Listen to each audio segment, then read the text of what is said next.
Bonjour à tous et bienvenue pour cette vidéo sur le produit d'un vecteur par un réel. Donc dans cette vidéo, on va expliquer comment multiplier un vecteur par un nombre. On y va pour cette définition. Donc le produit d'un vecteur U par un réel K est un vecteur, déjà, c'est une première chose. On obtient un vecteur quand on multiplie un nombre par un vecteur. Et ce vecteur, on va le noter KU, K fois U. Il est défini ainsi en fonction des valeurs de K. Donc sur ce vecteur KU, bon, il dépend de K. D'abord, on va traiter le cas le plus simple, si K égale 0. Bon, c'est pas le cas le plus intéressant, mais enfin, si on multiplie 0 par n'importe quel vecteur, eh bien, on obtient le vecteur nul. Pas 0, hein, on obtient vecteur nul. Maintenant, si K est positif, ben alors le vecteur KU, il va avoir la même direction et le même sens que U. Donc, je rappelle que direction, des vecteurs qui ont la même direction, ça veut dire que les droites qui les portent sont parallèles, et le même sens, eh bien, la flèche est dans le même sens.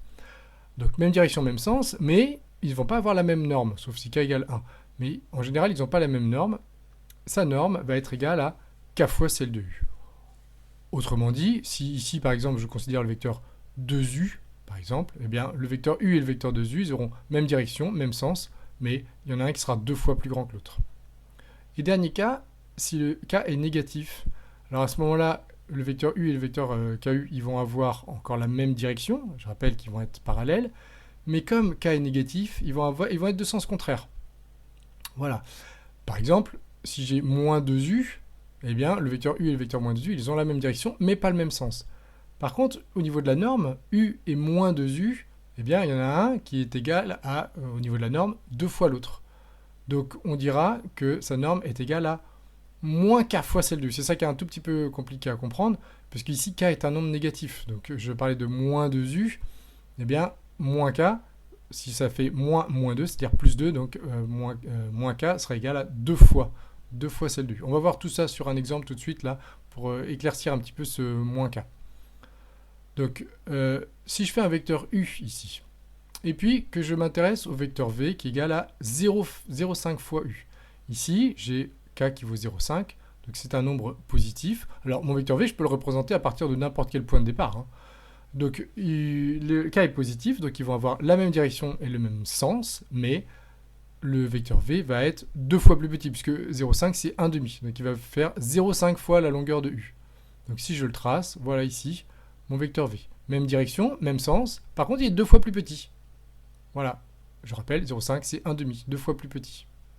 Maintenant, si je veux faire le vecteur w qui est égal à moins 2u, donc là, on a dit ils n'auront pas la même direction, pardon, ils auront la même direction, ils seront parallèles, mais pas le même sens. Voilà, donc je vais représenter à partir d'ici. Celui-là, le vecteur w, il est bien parallèle à u, ils ont la même direction. Ils sont de sens contraire. Et il n'est pas, sa norme, c'est pas moins 2 fois celle de u, c'est 2 fois celle de u. C'est de là que vient le moins k. Voilà pour le produit. Alors, on va faire une petite remarque. Ce que je disais tout à l'heure, si on multiplie par 1 fois u, on n'écrira pas, hein, on écrira c'est le vecteur u. Moins 1 fois u, c'est le vecteur qu'on notera moins u, comme on n'écrit pas de la même façon, on n'écrit pas moins 1x, on écrit moins x. Ici, on écrira moins u. Ce vecteur, moins u, c'est ce qu'on appelle l'opposé du vecteur u. De la même façon que moins x pour un nombre est l'opposé de x. Et alors, en particulier, quelque chose qu'on écrira assez souvent, le vecteur moins ab, c'est le vecteur ba. Donc l'opposé du vecteur ab, c'est le vecteur ba. Donc quand on veut avoir l'opposé d'un nombre, il suffit en fait d'inverser les lettres. Voilà. Et si k est le milieu de ab, eh bien, on aura, là j'ai fait un dessin, donc le segment AB, et j'ai tracé aussi le vecteur AB, K qui est au milieu, eh bien vous avez le vecteur AK qui vaut 1,5 de AB, c'est-à-dire même direction, même sens, mais 2 fois plus petit. Voilà quelque chose qu'on utilisera assez souvent sur les milieux. Et on va terminer avec cette remarque. On effectue les calculs en respectant les priorités des multiplications sur les additions. Par exemple, si vous devez calculer ou simplifier un petit peu ce vecteur u, là, qui est relativement compliqué. 4 fois 2ab moins cd plus 3ab. Alors moi, ce que je conseille souvent, c'est quand on a un moins devant un vecteur, on va essayer de le simplifier. Donc c'est l'opposé du vecteur cd, c'est ce qu'on vient de dire.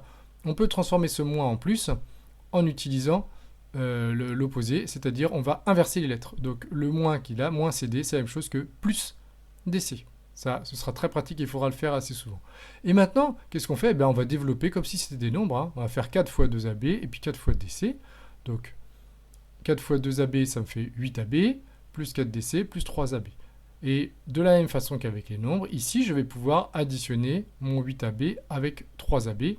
8 plus 3, ça fait 11, et on obtiendra 11AB plus 4DC.